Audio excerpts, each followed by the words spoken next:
दोस्तों, बेबाक खबरों के लिए अभी सब्सक्राइब कीजिए हेडलाइंस इंडिया और इस बेल आइकन को दबाकर खबरें पाएं सबसे पहले। नमस्कार, मैं हूं नवीन चौहान, आप देख रहे हैं हेडलाइंस इंडिया। क्या एक बार फिर से आम आदमी बैंकों की लाइन में लगने को तैयार हो जाएगा?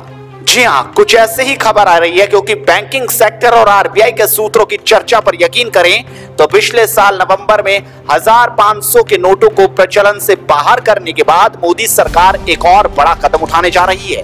काली कमाई और भ्रष्टाचार पर एक और चोट करने के मकसद से केंद्र सरकार जल्द ही 2000 के नोटों को भी प्रचलन से बाहर करने पर विचार कर रही है। फिलहाल मोदी सरकार ने रिजर्व बैंक से बाजार में छोटे नोटों यानी 50, 100 और 500 के नोटों की सप्लाई बढ़ाने को कहा है।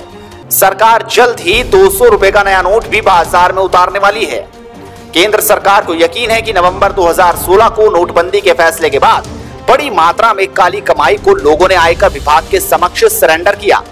इसके अतिरिक्त कुछ धन्ना सेठों ने अपनी इज्जत बचाने के लिए काली कमाई को बर्बाद कर दिया।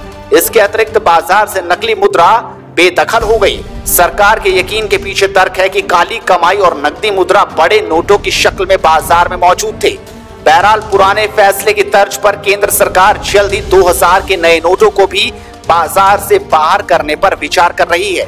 रिजर्व बैंक के सूत्रों के मुताबिक नोटबंदी के फैसले के बावजूद बड़े पैमाने पर बेनामी संपत्तियों की खरीद फरोख्त हुई थी। ऐसे सभी लेन देन में काली कमाई को बड़े नोटों की शक्ल में नगद लिया दिया गया था। चूंकि आधार और पैन लिंक के कारण बेनामी संपत्ति की खरीद फरोख्त से जुटाए गए काले धन को बैंक में जमा करना मुश्किल है। ऐसे में काली कमाई लोगों के पास बड़े नोटों की शक्ल में मौजूद है और इस बार फिर से सरकार 2000 के नोट को बंद करने की पूरी तैयारी कर रही है। इस खबर में फिलहाल इतना ही, लेकिन इस खबर को लाइक और शेयर करना बिल्कुल मत भूलिए। साथ ही हेडलाइंस इंडिया को पल पल की अपडेट के लिए आप अभी सब्सक्राइब कीजिए।